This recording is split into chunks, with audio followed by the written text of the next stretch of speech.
কতক্ষণ ধরে দাঁড়াইছো? বেশিক্ষণ না, আধা ঘন্টা। সরি তোমাকে দাঁড়া করে রাখলাম। না ইটস ওকে। ওই ছেলেটা কে ছিল? আরে তেমন কেউ না, আমার ভার্সিটি সিনিয়র। তোমাকে পছন্দ করে? না, ওই ফার্স্ট ইয়ারে অনেক আগে একবার প্রপোজ করছিল। I rejected. It's nothing serious.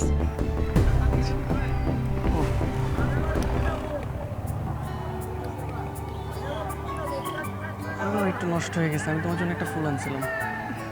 দাও। Thank you. খুব সুন্দর হচ্ছে। আচ্ছা চলো তাহলে, অনেক বেলা হয়ে গেছে, আমার খুব খিদা লাগছে। হ্যাঁ চলো। চলো।